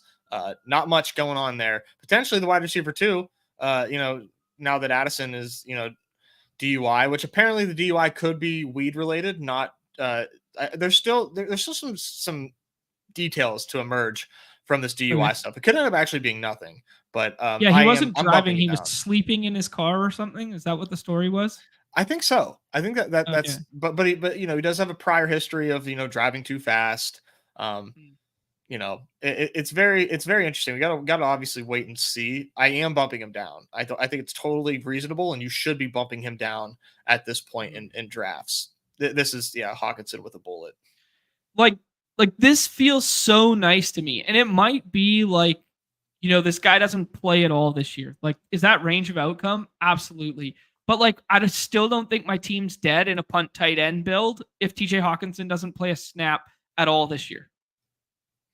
No, that's the thing. It's a 13th round pick. You can, I mean, obviously zeros are not good, but you could probably survive. No Hawkinson if in that worst case scenario. I wish Hunter Henry would have stayed there. Can you hit? Okay, Fant is definitely looking like a pick for us here, or a wide receiver probably. Yeah, I agree with you there. Running back room has 4 and some early capital. Fant or Franklin for me. All right, let's do Franklin. Let's keep pushing this, and I'll tell you why I want to keep pushing this, because I like to double down on this notion of TJ Hawkinson being like the late window guy with the other highest ceiling tight end, in my opinion, of this backside, and that's Isaiah Likely. I love pairing those two together because you're making a direct leverage bet off of Mark Andrews, and you're like, Isaiah Likely is the guy that you need, and then playoff run Hawk is what gets you through. Like that's the differentiator. Do you think Likely has to have an injury to be relevant? No, I think Likely will probably score Tyler Conklin straight up if they all played all season long, both of them. That's bold. You should have saved that for the bold take episode. Like, I think Isaiah Likely's like really good at football. Yeah, I think he's pretty good too, but I'm not so sure what his role is with the healthy Mark Andrews. Yeah, that's fair. I'm really into Conklin this year. I mean, just so maybe Conklin was a bad one to pick. Insert other tight end in that range. Sure. I think that's a very fair case to make. But I'm kind of in the camp that he's contingency, and I'm not really so sure what his price is doing. But I guess at that point, you might as well shoot the moon at tight end if we're playing a best ball tournament with 600,000 other people. Sure, I think that's probably the move. But yeah, just on Conklin, I'm very much into Conklin. I can't get over the 3 straight seasons of 87 targets, and now giving him Aaron Rodgers, who made Robert Tonyan a thing. Maybe Conklin is maybe Conklin's due. Yeah, maybe Conklin was the wrong name to choose there, because I like all those bull cases you just lined out for him there. Peppertoni not thrilled with his draft mate beside him. Yeah, what's going on? What's this guy doing? Going for a super flex build by the looks of it. Yeah, GA Musgrave we wanted him to fall back there. Put it in the private chat there that was going to set up our triple stack with Love there. That would have been a lot of fun for us. To see if four Yeah, quarterbacks or three. He's got 4 quarterbacks after Mahomes. Crank it purple, baby. These badges, man, I tell you. They're getting wild out here, man. You got to get unique. Did you see the team I put up on the internet this morning? 3-3-9-3, baby. It was a good three running back build. It was a very good build. You know, you know what made it though was the fact that T. Higgins fell back to the 1-0-1. That was the separator. I didn't even notice that. So that makes it look good, because he fell back. I was so focused on the three running backs that I completely missed the T. Higgins value. Yeah, so because the running backs, or I mean the wide receivers that would normally be available at that point in time would be like considerably worse. Let me see. I'm trying to find it here. There you go. So McCaffrey, Barkley ADP value, and then Achane alongside it. And then T. Higgins, who sometimes in a piss boy room goes on the far right-hand side of the board there, falls all the way back to the 1-0-1. And you can stack him up with like Keenan Allen is pretty safe. And then Hopkins, who also goes on the right-hand side of the board a lot, came back to the front. So it made it look better. Yeah, this team is good. This is actually like how you should be doing. If you are going to get these values presented to you, you should probably just roll with it like you did and go 3 here. At most 4, obviously. Yeah, I just wanted to push the envelope and have a little fun and see how it turned out. And you're not allowed to have fun when you draft teams, John. You have to make it as plus EV as possible and follow the constraints. Look at this GM, buddy. This is the Happy Gilmore hole where Bob Barker got punched in the sand. Oh, what a spot. Wow. That's beautiful. Oh. The price is wrong, bitch. Put up on the internet. Oh man, I had to plug in on the line. I had to plug in the 56K to get that thing uploaded. All right, Nez, do we have a plan here? We're lacking at tight end. Likely in our plans coming up, I guess. Yeah, so running back, we can probably cap at 5 with Pacheco, Cook, Brooks, Sharbs. Yep. We got wide receiver looks pretty good. We might be able to introduce one last one there to make it 8. So we're done at quarterback with the Allen Love combo. What fits in this? Tight end. Yeah. I think if you want to do our 5th running back, we could, depending on what KRS's crazy ass does. Yep. And of course he takes the one running back I would have enjoyed. Yeah. Let's wait till the 17th to take our 5th running back, in my opinion. Okay. And let's take Isaiah Likely here and stick to the plan, or is there someone else's name you prefer? No, I think we should go Likely and then take another one of these guys after. Okay. I'm not gonna lie, I'm not opposed to 4 running back or 4 tight end build on this team, just given the strength of it in other areas there. I mean, if you take 1 running back and 2 tight ends with this and shut it down, I'm totally fine with that because of the Puka, Marv, Reed start, and then everything else is kind of stacked, and then you have 2, shoot the moon rookies at the back end there. Yeah. We can talk about it once we get to that 17-18 pick. Do you like Chigga or Jonnu? These would be my preferences. Miami.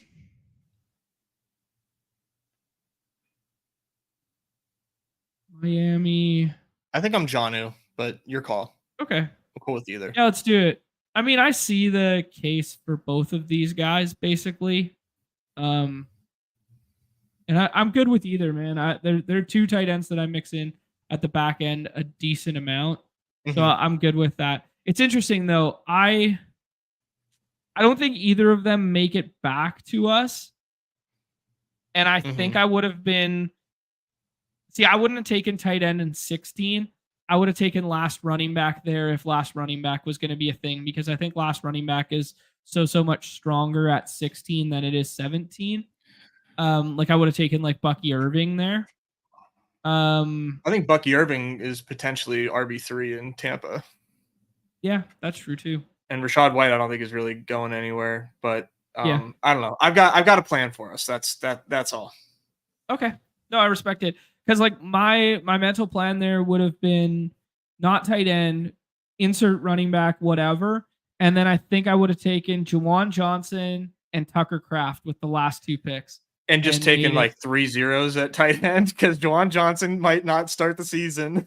Yeah. And Tucker Kraft has a torn tit. Like I think we should I think we should try to score points at tight end, John. Why take 1-0 when you can take 4, Nez? I'm gonna put us on the. I'm gonna throw some condoms on this team for us, and we're gonna score 5 points a week at tight end until Hawkinson comes back. I will allow it. I will allow points to be scored on this team. Woo J Train jumping by saying GM, what's up? Yeah, Nick, I don't know. He's disrespecting Johnny like that. I mean, Jawan. Or not Johnny. Jawan. I take a ton of Juwan Johnson, but taking Juwan with Likely and Hawkinson is like certifiably insane. Like you would get fucking torched. We're shooting the moon, baby. We're tight ends. Shooting the moon with a blank. Let's go.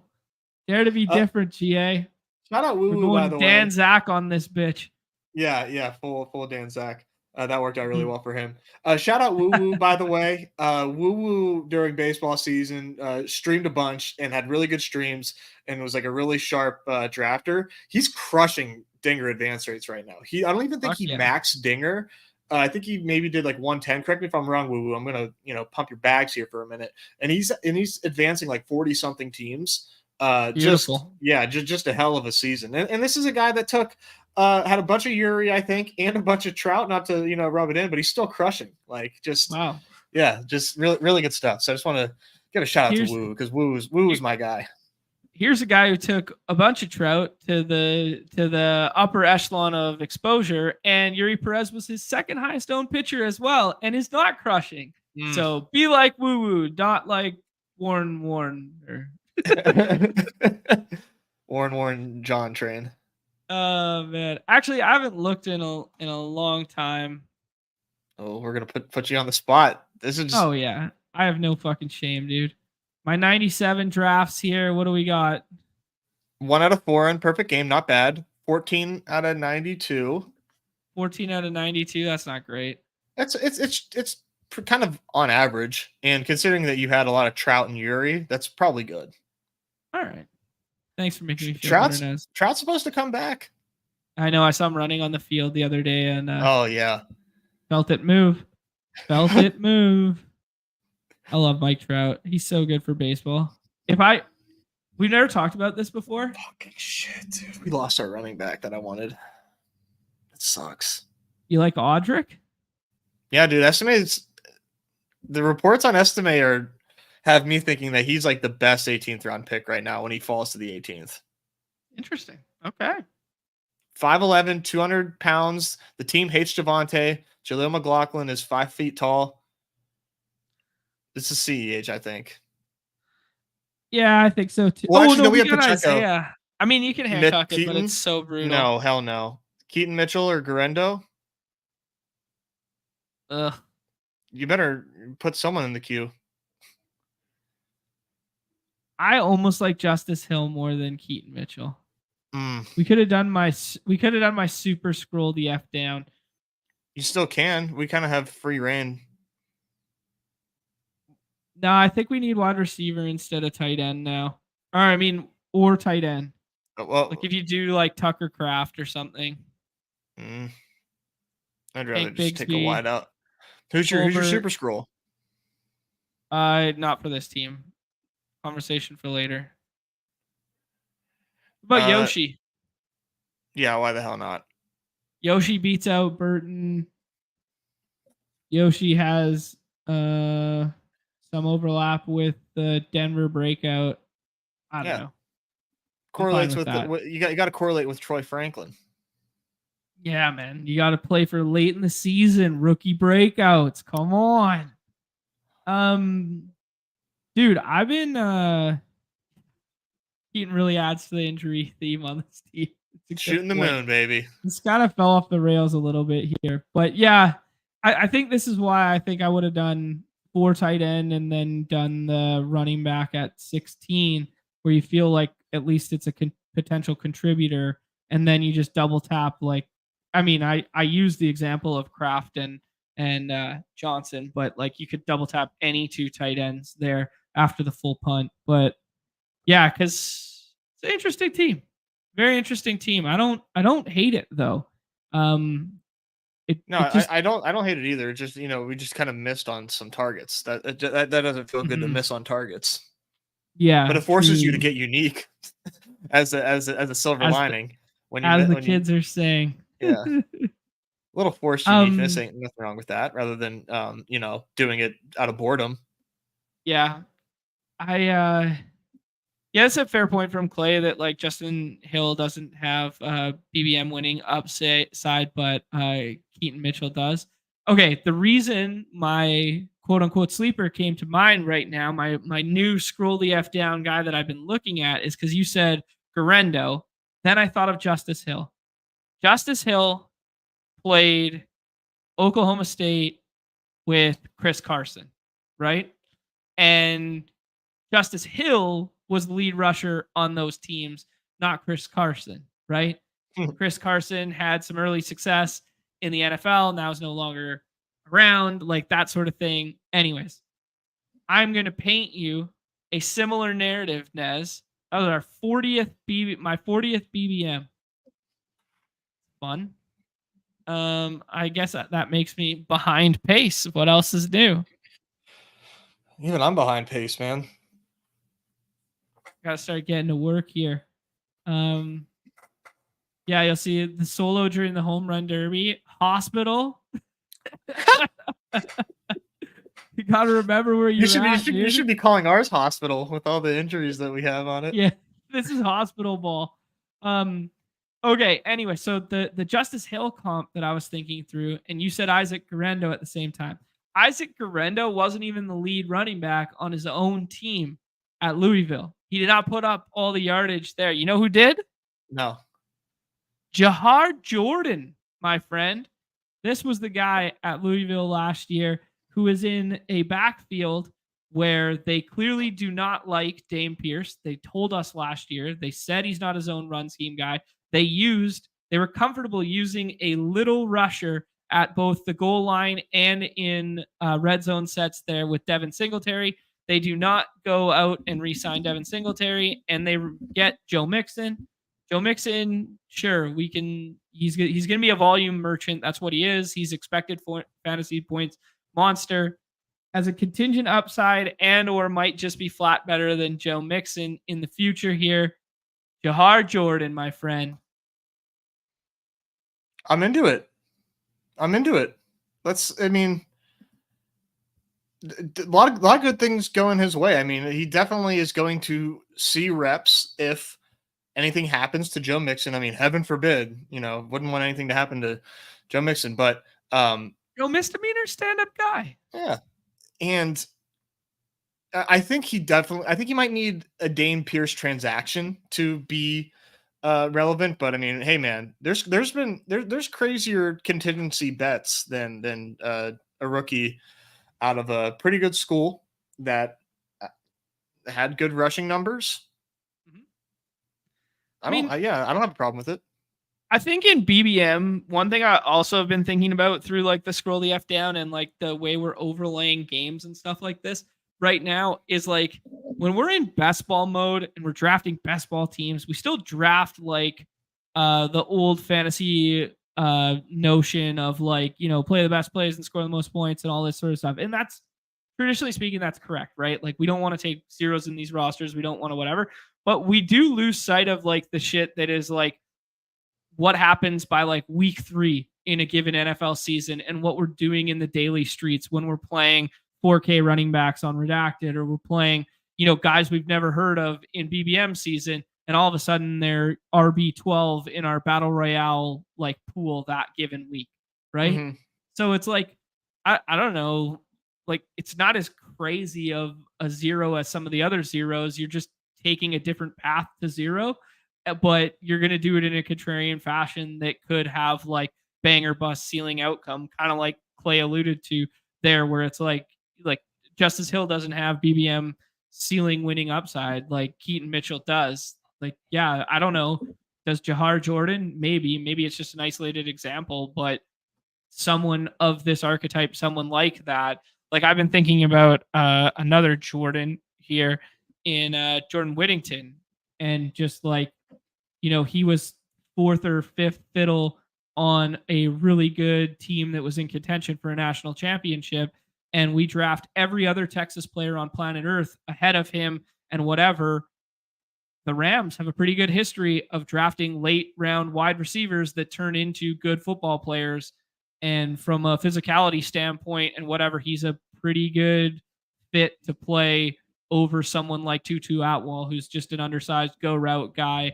And Demarcus Robinson is pretty effing old for getting his first, like, I'm not writing off 30-year-old breakout, Demarcus Robinson and Colby Parkinson and whatever. And it's like, hey, how about the team that plays the most 3 wide receiver sets in all of football drafted a wide receiver who played on a really good team last year? And maybe he was really talented and he was just overshadowed by A.D. Mitchell, Javonte Sanders, and Xavier Worthy. Like, is that range of possibility? Like, hey, maybe he's actually really talented. So I don't know. I'm just trying to think through as camp starts now, and we're going to get some preseason reps in, and here is like, who could be like in just potentially good spots that could then just turn into something, Yeah. I think, players aside that you mentioned, it's just a good point in general to think about what we can't project for and Right. what we don't know, and the fragility of football, and drafting some of these players that may be zeros. In fact, they're probably really, really likely to be a zero. But if something were to happen, then you have this player nobody was drafting, and they step into to touches and fantasy production. I think it's something that definitely gets lost on people as we're drafting and we're looking in the 18th round, and we're just looking for guys that have been mentioned or guys we think will see the field. And I mean, hell, it used to be DeMarcus Robinson. Now we're taking DeMarcus Robinson at pick 170, which is just insane. Right. That if DeMarcus Robinson was shown in the 18th round, that's a good pick. That's somebody that, and you can tell yourself the bet with that is he's not winning BBM, but he can help me advance if he's going to continue. There's other guys though, like you're mentioning, where you do have to kind of put on your imagination cap and think if something does happen, like I am set up to absolutely smash. Mm-hmm. There's also guys that you don't even have to put on your imagination cap that could be the DeMarcus Robinson. And this is not to poke on whatever, but it's like, what the fuck's the difference in Josh Reynolds and DeMarcus Robinson other than the amount of 3 wide receiver sets they'll play in and how many points the offense will score? Like, yeah. You know what I mean? Like they're basically the same bet with an ownership leverage difference and 4 rounds of value, right? Like, I would venture to guess that Josh Reynolds is a way better football player. I mean, I'm with you, man. I think that they're very similar bets. DeMarcus Robinson is drafted at this point 100% of the time. 100% of the time, DeMarcus Robinson gets drafted, and that might KJ Osborne, and Josh Reynolds, and these are, mind you, low ceiling examples, but guys that have like similar range of outcomes as DeMarcus. Like DeMarcus Robinson's not scoring 3 touchdowns in week 17. Right. Yeah. There you go. Neither of those guys. I mean, don't put it on the record forever, but yeah, I mean, I think I can. I don't know, man. But like, okay, let's think about this. Like Chase Claypool. I mean, we could look it up on ETR stuff, but like Chase Claypool gets drafted at like what % frequency? Whatever, 16% or something. Like let's 12% or whatever. And his ADP is artificially propped up by Gritty taking him over and over again, and other people are now aping into said ownership because of like, well, what if he's actually the guy? Like, how many times have you seen Mac Hollins go in BBM? 0. Right? Bo Melton. Right, Bo Melton. Like, these are like asymmetrical bets to the exact same outcome that over camp, if we just get like one little tidbit of bullish news, like the pendulum's going to flip on some of these situations, right? And wide receivers have contingency value too. Right. Yeah. If something were to happen where, a lot, like even like someone like Elijah Moore who had 100 targets last year, if something were to arise with Judy or Amari Cooper, Elijah Moore is now the wide receiver 2 there. Right. Yeah. Yeah. Running like 90% of routes for Cleveland goes undrafted. Yeah. Noah Brown in that same vein, you could also throw he's in there. He's in that like undrafted Demarcus Yeah. Robinson bucket for me. But I just like, I don't want people like, now that real football is going to like start taking place, I don't want people to be shocked by the names that like, over and over again, we've been clicking like CEH and the, like you just look at these last 3 rounds and everyone, it doesn't matter the fucking order or what your team looks like. These same names just get clicked over and over again. And like the player pool is like so much vastly bigger than we give it credit right now. Right. Yeah. Trey Tucker was another one that I was talking about like a couple weeks back. Like just, yeah. These depth charts are going to be in flux. Going to be a lot of stuff to think through. Here's one that I added on this morning as well. Juwan Jennings. Like I said on our show the other day, there's a non-zero chance he just outscores Ricky Pearsall straight up this season. Does it matter? Who knows? But like it just range outcomes for so much of this shit is just so untapped. Yep. Yeah, definitely need to take a good hard look at who doesn't go drafted and be willing to make some gross clicks in the 18th. Yeah, absolutely, dude. Good place to tie a bow on it there, Nez. We'll be back tomorrow, off and on the clock, 2 p.m. Eastern with Pete over Zed. Do us a favor, hit that like, hit that subscribe, all that fun stuff. Glad we were back doing business as usual today, Nez. Anything else for you on the docket before off and on the clock? No, just off and on the clock tomorrow. Nothing that I can remember. No guest spots or anything. I had a busy week last week, hopping on a couple shows, but yeah, just waiting patiently for baseball to come back on Friday. And also Albatross Sweat starts this weekend. So yeah, good shout. We got another major coming our way this weekend with the once known as British Open now being the Open Championship coming your way this weekend there. So yeah, Albatross Sweat coupled with the lobbies being full of golf stuff for the Daily Bros as well there. All right. If you haven't liked the video, please do so. Like, subscribe, notifications, all that fun stuff. We got so much competition in the space now. David Kitchens is coming for our head. Davis Maddox coming for our head out here. Man, we got to keep our heads above water. We got to feed our Mr. Good boys. Like, come on. We need the likes. We got to start pandering to the crowd. Spicy Marks, we did play in the middle here. We did get a all-star game pick'em out there. We were Ellie De La cruising it up. We were thinking about some outs and stuff. So scroll the old reel back a little bit and you can find yourself to the pick'em entry we already built for the all-star game tonight. Enjoy that one. If you guys aren't doing anything tonight, I'm going to make a little homemade pizza pie. I'm going to change my Depends and I'm going to get ready for a little all-star game there, Nez. Let's go. Yeah, if you're looking for another just something to throw together, I'm definitely going to throw a Skeens 3K pick them with like some AL home run and throw $5 on it and try to win 200. Love that. Yeah, no, that's a fun one. I mean, Skeens striking out the side in the first is not out of the range of possibilities. That's for damn sure. Yeah, I would ascend. And yeah, and I think there's going to be some hot guns tonight, man. I think those mile per hour things look enticing. Yeah, good shout. To me, like when you're displaying the world's best, I think people want to see Mason Miller hit 104 and stuff like this, right? There's a really good story about Mason Miller that I retweeted earlier there from the Pitching Ninja. Go check that one out about Bryce Harper not wanting to face him and then seeing his stuff on the weekend and saying, "Nah, I'm good." Very good, very good stuff. All right, we're back tomorrow, off and on the clock, 2 p.m. Eastern. Like, subscribe, all that fun stuff. Promo code MLB at sign up if you're not playing on Underdog Fantasy yet. What are you doing? Everybody's favorite time of the show. The end. Peace.